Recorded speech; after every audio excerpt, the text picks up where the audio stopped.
tadzoka ipo paya patakanga tiri patakasira last week.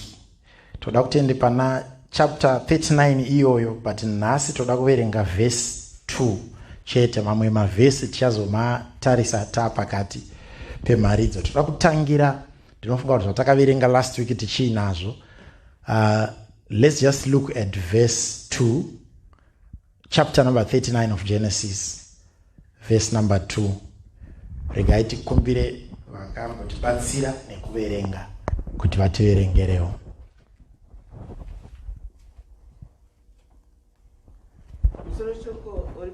Josefa nomukadzi waPotifari.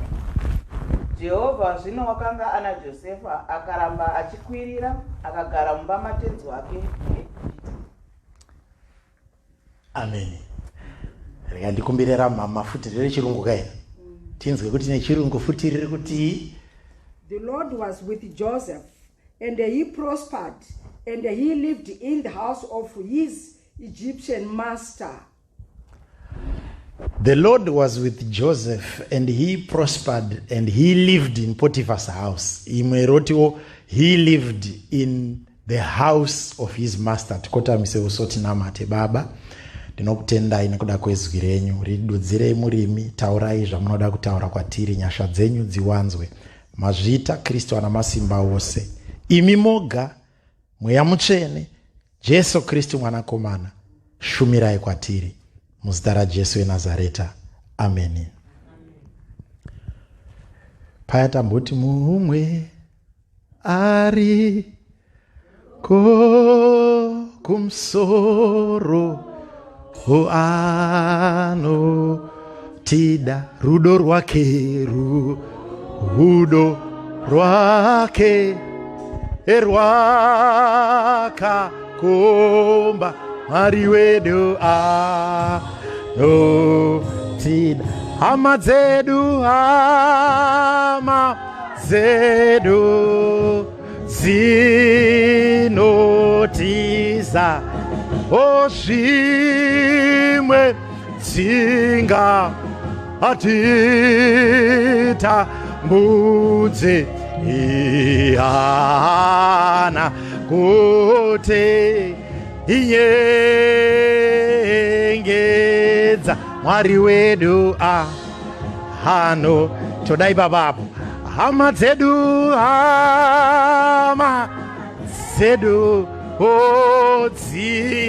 dzinotiza, zvimwe dzinga titambudze ihana kuti inyengedza Mwari wedu anotida. Tichamurame makavhura zvenyika imika kuti tichafamba nako. Vhesi iroro roga, hama dzedu dzingatitambudzi, dzimwe dzinotinyengedza, asi iye haana kutinyengedza, unotida. Verse number 2, Mwari vakaramba vachifamba naJosefa, Josefa wakaramba achibudirira. Ndopane nyaya yedu. Zvino tenzi wakaramba achifamba naJosefa, Josefa ndokuramba achibudirira. Saka yanhasi ine musoro wandati inini, pane paunofamba naMwari, asi pane Mwari pavanofamba newe. Ayopo uchagona kuzobatika takunopedza. Pane paunofamba naMwari, asi pane Mwari pavanofamba newe. Alright, ichabatika. Uya pano mkomana. I want to show you something. Come. Now, ndibate ruoko rwangu. Right. Kana takadai wakandibata ruoko ndizvo. Iwe chitungamira tindi. Famba. Right. Ndiye ari kufamba neumwe ndiani zviya?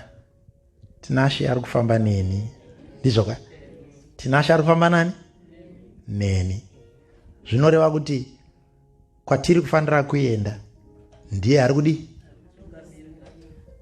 achienda kwaanoziva, ini achifamba neni. Can we all see this? Now, pane mutsauko kunge Tinashe achifamba neni nekunge ini ndichifamba naTinashe. Ndikamubata ruoko ndotanga kufamba, ini ndakuenda nekuku. Animambona kwaambondiendesa, but this time ari kuteera kunoenda nani? Nekuti ari kufamba nemumwe ndiani? Ini ndiri kufamba naTinashe. Alright, chienda unogara pasi. Tikagona kubata pamari dzedu anasi yapera. Ndoba inoperera. Kune nguva dzekunge uchifamba naMwari, but wozonzwa nguva mushoko dzinonzi Mwari wakafamba nemunhu. These are two different times, my. There are moments when I say, nasi ndinoda kuenda kumba, ndizvo, kwa my office. Mwari nditungamirirei ndiende kumba kwa my office zvakanaka, ndigodzoka zvakanaka. Ndakumbira Mwari kuti vafambe neni. Zvino panoita nguva yokuti Mwari pachavo vanoti enda kumba kwa my office, ndichanokuudza zvokuita wako. Ini ndochingoti ndakunzwa izwi renyu. Ivo vanditi ndiende kwa my office ndo vanonditungamirira mafambiro. Saka apa aenda nemumwe ndiMwari kwete ini. Pekutanga aenda nemumwe ndini kwete Mwari. Vinokana zvikanzika. There is a difference between me ndichifamba naMwari nekunge Mwari vachifamba neni. Now, Joseph, don't know where tinaye, wakaramba. The Bible says he continued to prosper. Kuraudu prosperity yake. I don't know if you are getting here. Bible musoro shoko wati muimba yani ya Potiphar. Now, when Joseph was in Potiphar's house, pari ma Potiphar, but Bible wrote Joseph continued to be prosperous. Ire chirungu ndarida rabvarati in the house of his Egyptian master. Now, what this means is, even in a house of your master, somebody can still prosper. I don't know if it's making sense.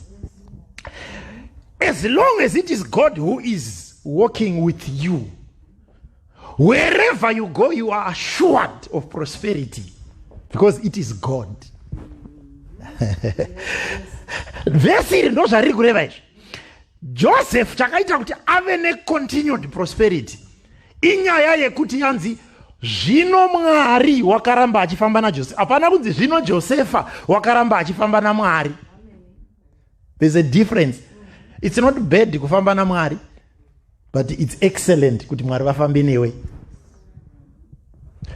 Zvino Joseph wakaramba. There is kune vanoita chirungu chakudhara chaya yainzi present continuous tense, ndizvo kuti zviripo iko zvino asi zvicharamba zvichienda. Joseph wakaramba, he continued prospering. Prosperity ya Joseph is not measured nemota dzaatenga. Mubvunzo wedu woti zvino wakabudirira sei iye ari mumba mamaster, asina yake mota, asina yake imba, asina chiyakagara pasi pemwe, but Bible romutsanangurira kuti uyu ndiye munhu ari kuramba achibudirira. Kureva kuti kune inonzi prosperity which is a gift from God. Now, if you look at it from there, mchazwa chinzi Potiphar wakamufarira nokuti waiti chese chaabata, just like Jacob, chese chaazobata chakanga chichiendeka mumba maPotiphar. Hello? Uri in a foreign land, uri pamba paunoshanda, uri panzvimbo yaunoshanda, you can still prosper. Vanhu vagona prosperity usina kana mota. Mino kana pakanzika zvakanaka. As long as God is with you, kureva kuti chiri kunzi prosperity panapa manje akuzi kubatika kwechinhu ndechisingabatike chinoita kuti ukabata chaunobata chinobudirira nokuti chabatwa newe. Or I hope somebody gets it. Makamboona here kuti kune munhu wamunogona kuhaya amai kuti ngakushandire mugadheni menyu. Mugoona kuti kubva paakatanga kubata gadheni renyu kana nemiriwo inoresponda kumunhu. Kubva paakatanga kubika mumba menyu kana nesadza racho rinotanga kudyika but iri rimwe chete ramaimbobika. When God is working with you, chinoita kuti ubudirire zvizi zvauinazvo kana Mwari vafamba newe zvavakaita naJoseph, even ukatorerwa zvose ukasiyiwa uina Mwari, unoramba uchibudirira even usina. I hope somebody gets it. No, you know kune chinonzi kuropafadzwa kwemibato yamaoko chinotsanangurwa muBhaibheri. Zvino Mwari vanokomborera Deuteronomy, Mwari vanokomborera mabasa emaoko ako. Kureva kuti kana uriwo wanga uchiita kudaidza Mwari kuti handei program ndeyako, Mwari vari kupinda muprogramu yako.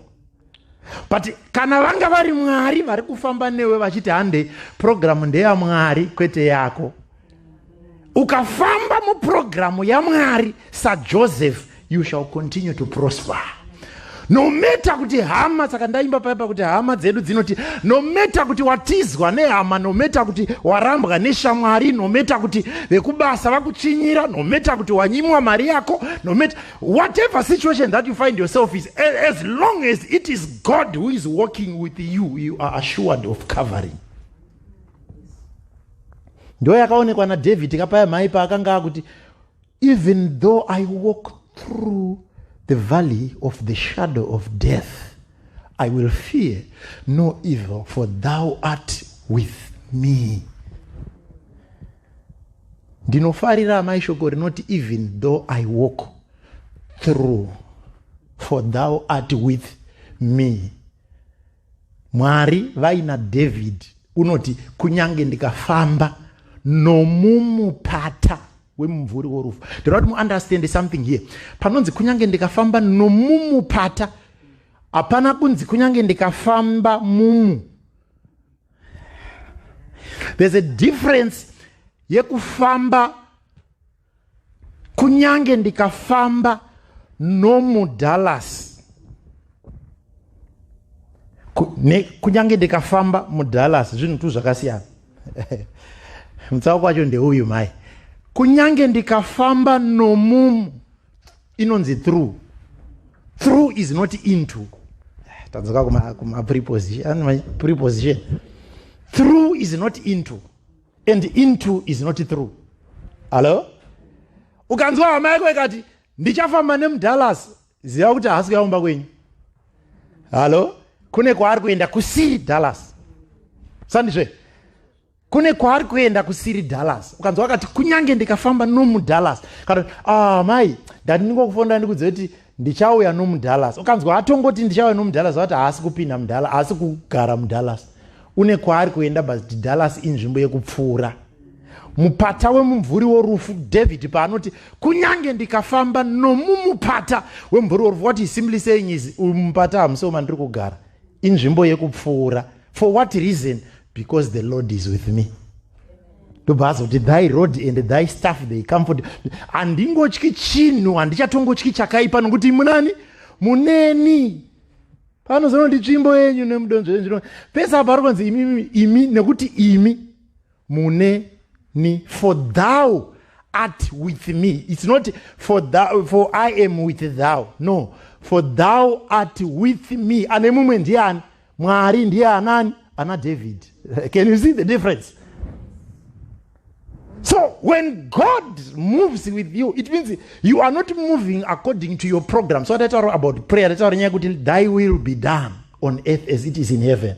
Tikati kuda kwa Mwari ndiko ngakuitwe. Mai pane nguva dzekunge Mwari vachinyanya kufamba nemi than imi muchinyanya kufamba navo.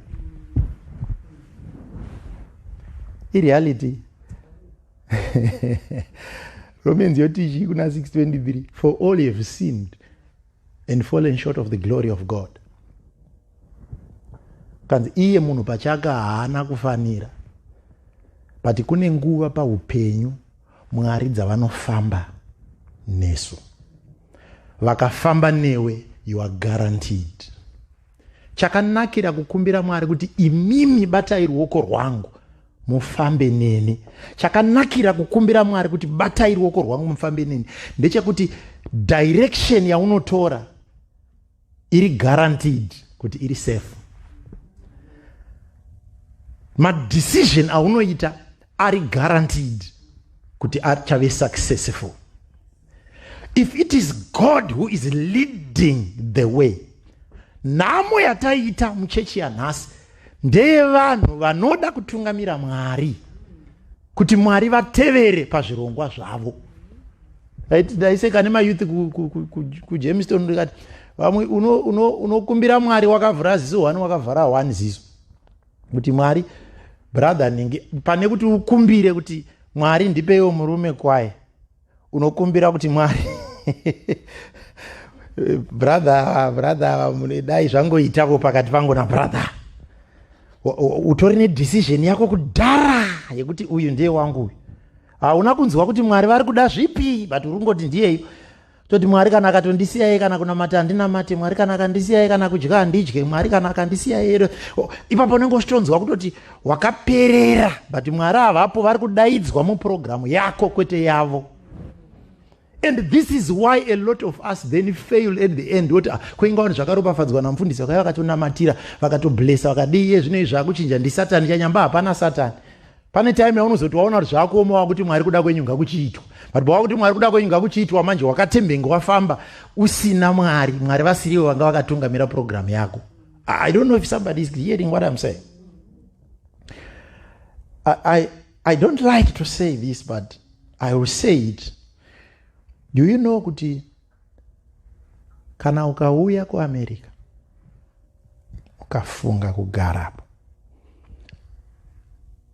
vasiri Mwari vakugadzika ipapo, chero kaita 15 years kana 20 dzinogona kupera usina chauinacho uchitoshanda.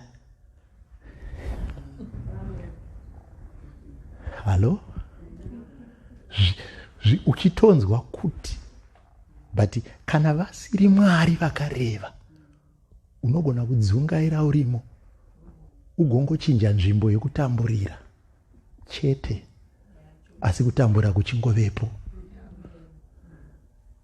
Aiupa nandinzwa. Josefa wakaramba achibudirira.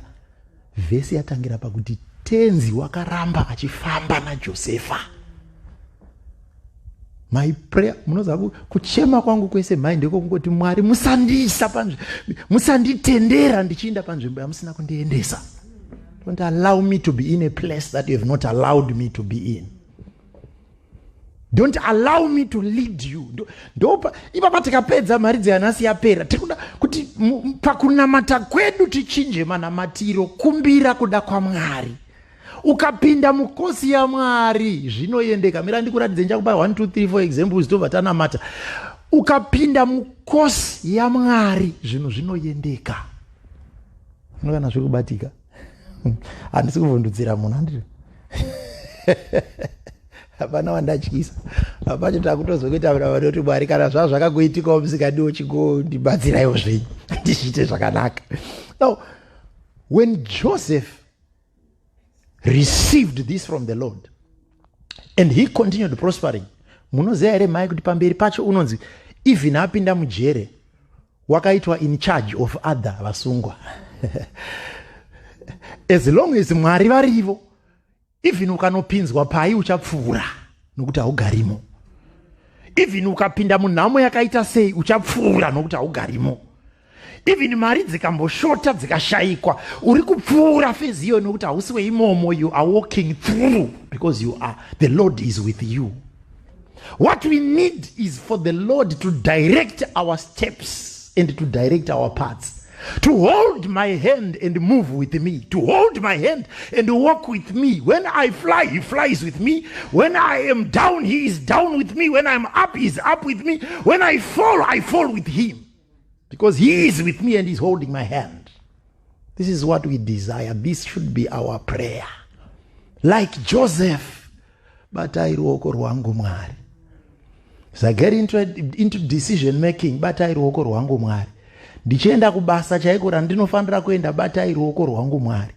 Mwari vakabata ruoko rwako vanokuvharira madoo asiri iwo. Because God will never lead you astray. When you allow God to lead you, even mukasvika pane madoo akavharika usingazi kuti ndoenda uku here kana ndoenda uku, because God is leading, unopinda nepaunoda napo, nekuti Mwari vari kutungamira. Pavanongokuti apa iwe wotopinda ipapo.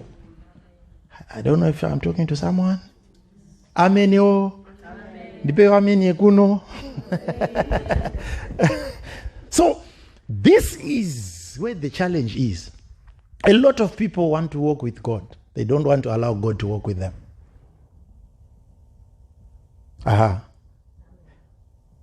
Kuti tinosvika kudestiny vaJosefa, tinoda kunge takabatwa ruoko naMwari. How many times have you made decisions on your own? Wamo zvachioma manje, ndipo patakutanga kutsvaga Mwari.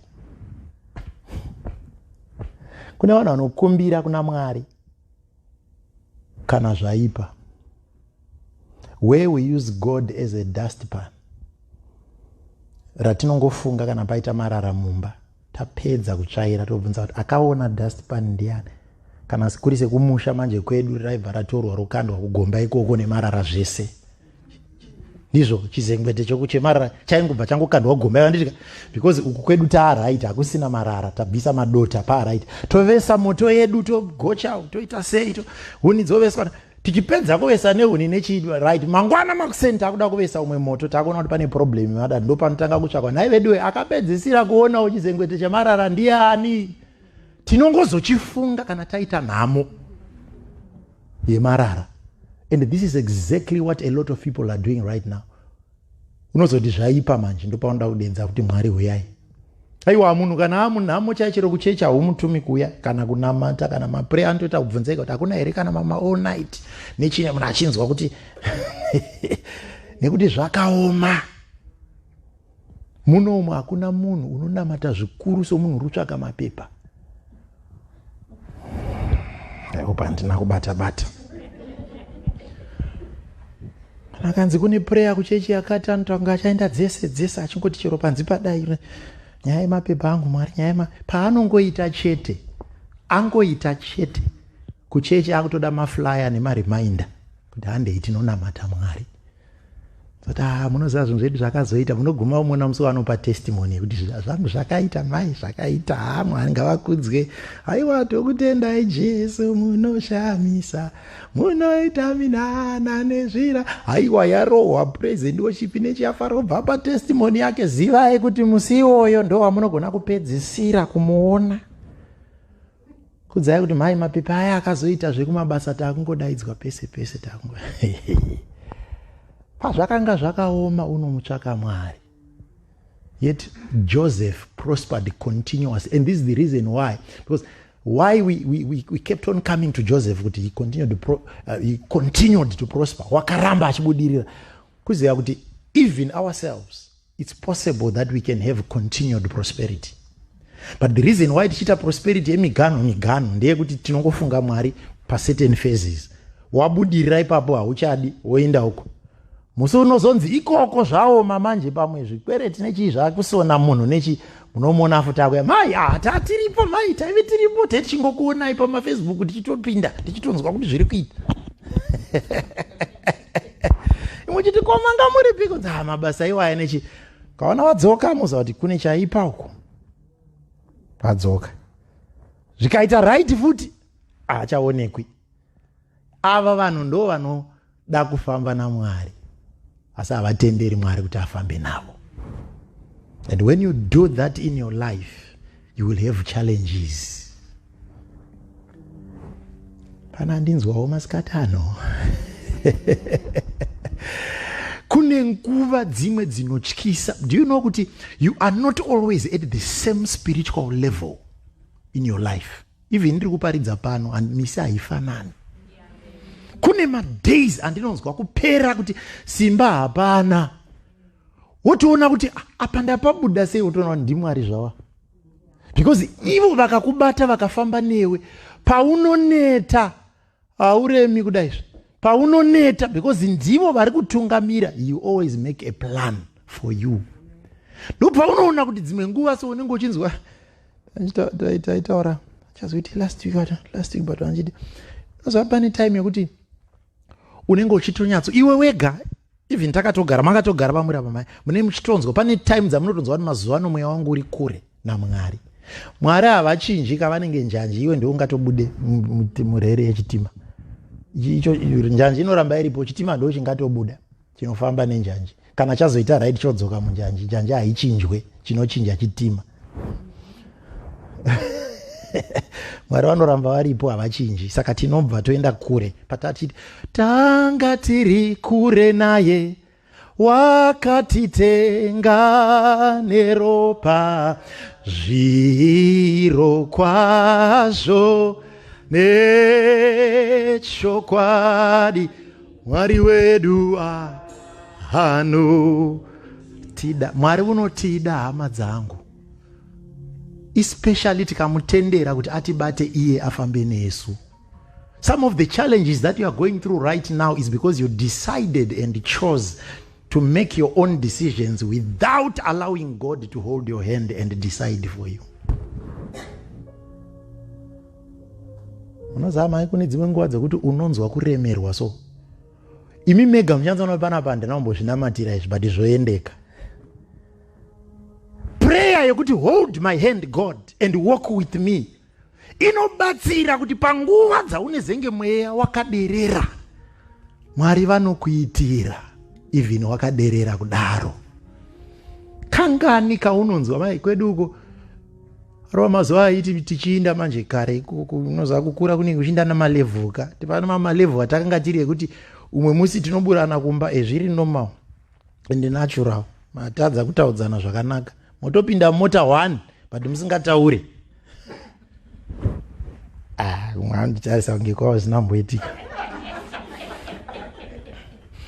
Mota ye1 ndibaba namai, asi hakuna kutaura nemumwe mwakakogara pasiti rake, vanhu vari kuinda kuchechi kunoparidza.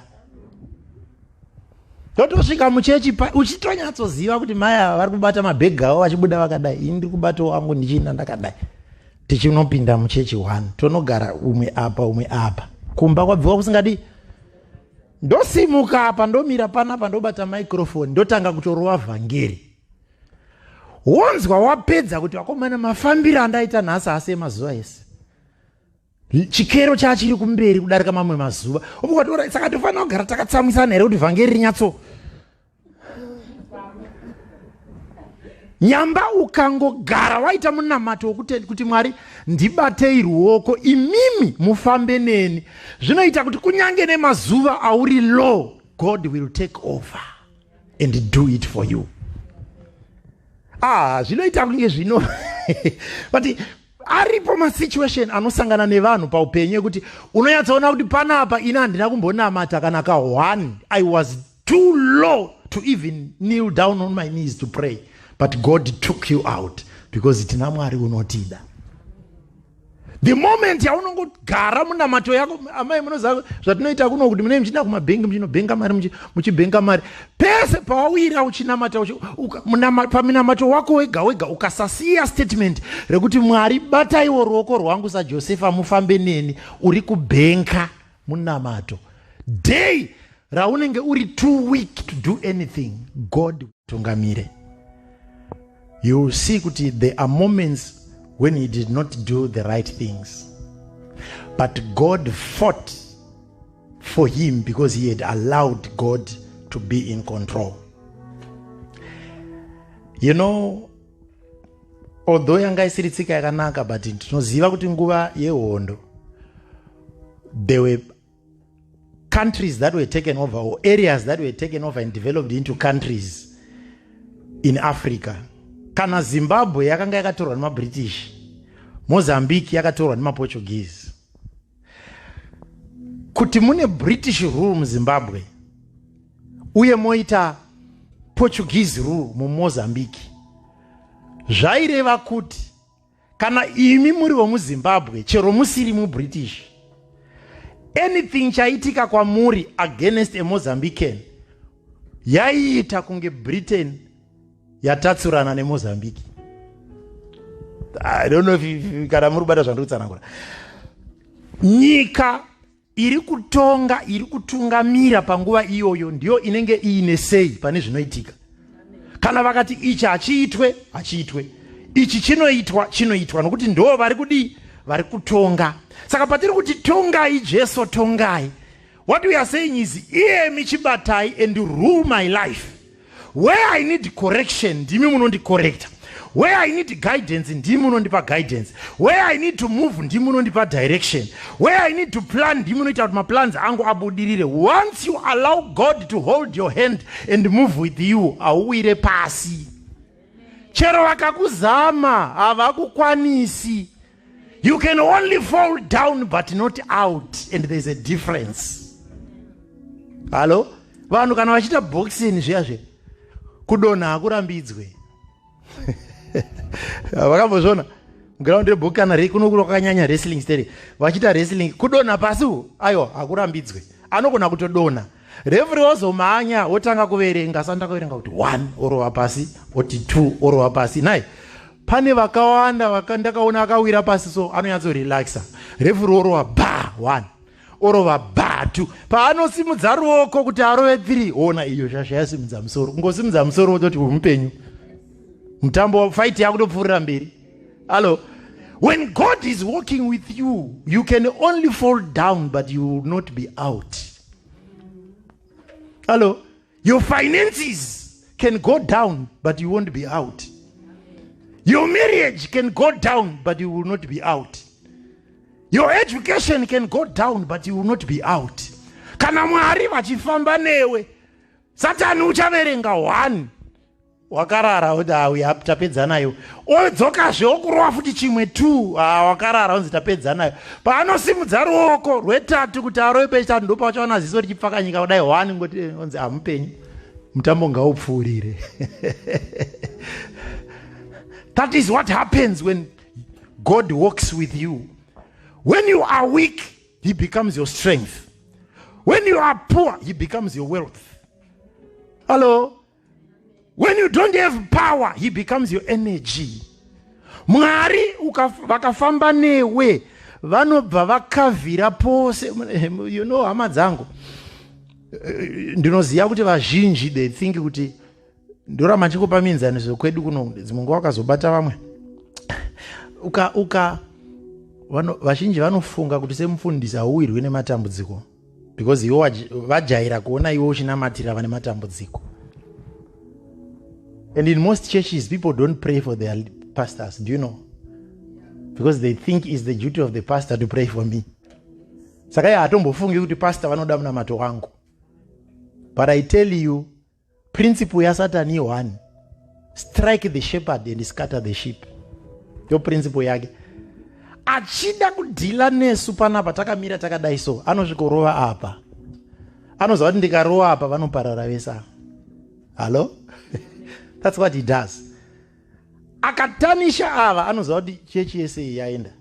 Saka haaendi kumashure uku anogona kuvasiya. Asi anoziva kuti tikarova panapa pesa apa taparadza. When you walk with God, when you are going through your trying times, your weak moments, your times when you can't even open your mouth to utter a word of prayer, then God takes over because he has been allowed to take over in your life. Muchiona ana David vakuzi David utsanangura Mwari kuti the man after my own heart, wakagona kundida akada moyo wangu. Mai David une maskandari mangani muBhayibheri, but each time he would pick himself up and move. Moza kuti simba iri wanepi? Because he allowed God to hold his hand and move with him. There are times when you fall. There are times when things are not well. There are times, Romans, for all you have sinned and they have fallen short of the glory of God. There are times when you know kuti panapa chandatoita ichi ndo chinonzi chivi. Ndatumira munhu zvinhu mashoko asiri iwo pamwe ndatukirira munhu. I typed some words and these words are so hurtful to somebody. And then you are thinking, I've sinned. Probably you have even thought evil of somebody. Probably you have even stolen. Hamuna kumbukuwaona here vanhu vanoti mai achitobva unoti achibva kwaaenda uko akanotora zvisi zvake, chirega ndirege kushandisa kuti kubana kuti atora zvisiri zvake asina kupiwa mvumo, wotonzwa achitofamba so achitonzvenga pane makomba nechi agotosvika kumba kwake nemota yakachengetedzwa agoavoida accident muroad. Kuti ko chii chaitika pana, unzwa kutoti Mwari vaneni, iye achibva kunoba. Now I want you to pick up something. The grace of the Lord is sufficient for everyone. Idzo dzinongonzi nyasha dzaMwari dzokuti Mwari vanokuita vazhinji chavasingazivi kuti itsitsi dzaMwari dzekuti vari kuda kupa mukana wokutendeuka. Bhaibheri rinotaura kuti Mwari havafariri rufu romutadzi.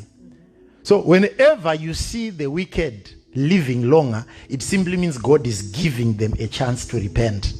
And there are moments when God takes somebody out of the world. Watoona kuti kwaakuenda angatozotadza paari apa patori right, and God takes him. Imwe vamati vakanaka havagari vanhu nyamba kana atonaka ripe ready, anobva atonzi naMwari, this is ripe and ready, take it. Maroti achiri right. Indaa Mwari vachitora vakadai vachisiya vanhu vachitaura vanosiya ninga akasara, ana ninga vakasara sei, vana ninga vachienda. Nyamba when that happens, just know that God is giving people chances to repent because he doesn't like the death of a sinner. So anombokupa mukana uchimbotendeuka akazoona kuti zvaramba zotora hake. Idzo dzinonzi general grace, but there is special grace that we desire. If you desire special grace, allow God to hold your hand like Joseph and go with you. Vakatungamira vana Mose.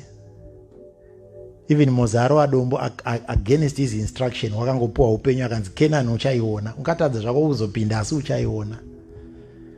Nevanhu vakawanda vanotonyatsoziva kuti they have had low moments in life. They've had times where they don't even feel like praying. Times when you feel like you are so far away from God. Ndogona ngendiri kutaura nomunhu akaita saizvozvo patime inoi. My advice to you is allow God to hold your hand and move with you. If that happens, even when you falter, he will give you a chance. He will pick you up and he will walk on with you. Any setback that comes upon your life, you will know you are covered. Ndosaka muchitora mainsurance anditi mai mukatadza kudriver mobonderana nomunhu moti ndofonera vechi hana hairovi kunge munhu asina insurance. Vini kana munhu akasvikogera nepakati pemota, as long as uri mupenyu ngoti mota haina basa tinopuwa imwe nechi neinsurance. And this is what I'm challenging you to do. Allow God to be your insurance in life, to hold your hand and direct your paths. If you do that, you will find out even when you get into trying moments of life, God will fight your battles. Nepa usinganzwisisi, you sit back, you relax, kuti nai ndapabuda sei apa nezvandiri. Nozama mama kuna vanhu vasiri kuuya kuchechi nekuti anofunga kuti akatadzira Mwari zvakanyanya. They think they've sinned. Zvokuti anzwa kuti mazuva ndichazoya kuchechi kana ndanaka, ndogara ndichiudza vanhu kuti hatitangi tageza mota kumba toendesa kucar wash. Tinoiendesa kucar wash kuti inogezwa. Saka kana uchinzwa uri kure naMwari maningi, ndiwe munhu unoda kuuya kuchechi kudarika anonzwa ari pedyo naMwari. Our God is faithful. Hama dzedu dzingatiza, zvimwe dzingatitambudza, iye haana kutinyengedza, anotida. God loves you. Allow him to hold your hand and move with you. Zvese zviri kunetsa paupenyu izvi zvinopfuura. You are walking through the valley of the shadow of death. You are not walking into the valley but through the valley. Just allow God to hold your hand and walk with you. Don't trust people, as I finish. Don't trust people to do it for you. Ndakaona vanhu vachinzi uya kuSouth Africa kune mabasa nehama dzavo, vakasvika papark station, vanenge vauya nemabhazi, vozosvika papark station foni yako nzi the number does not exist. Yemunhu akamuti huya ndokutsvagira basa. Ndo vanhu tichavatsanangura zvedu umwe musi vanhu nemaitiro avo vanonzi vana. But when God holds your hand, haashandise cellular phone. He is a spirit and he is all over. Haana not reachable, haana not available, haana voicemail. You speak directly to your Father and allow him to hold your hand. Munhu anokurasisa. Saka kuna vanhu vakakangamwa Mwari vabatsirwa nevanhu so. Kupiwa kamwe ka life nevanhu so zvekuti dzwa kuti zvekunamata uchatsoona kuti munhu ari pane kamwe ka life kake so achinzwa kuti but vadaro hazvina kugara. Zvinonakidza kwenguva iyoyo zvevanhu. But mangwana vapandukirana. Ndakaona vanhu vachinzi chawakauya nacho pano iwe chibhegi chako ichi. Nehembe dzako 2. Tora chibhegi chako nehembe dzako 2 urove pasi. Makore ese amafara uchiitira munhu zvinhu uchimuitira uchiita sezve anokanganwikwa nokuti munhu. But if you allow God to hold your hand, he will not let you down. Put your trust in him. He will not fail you. Hanarinzwa were masikatano. Haringavatibatsire. From today when you pray, ingoti take over Lord. Hold my hand. Let's go. Kwamunoda kuti tiende hande ikoko. And it shall be well with your soul. Tisimuke tinamati. Amanzedu dzinotiza zvimwe dzinga atita mbudze hana naku tinyenyengedza Mwari wedu anotida mumwe ari mumwe ari kumsoro anotida rudo wake wakakomba Mwari wedu wakatipa waka oshi otaka tite enga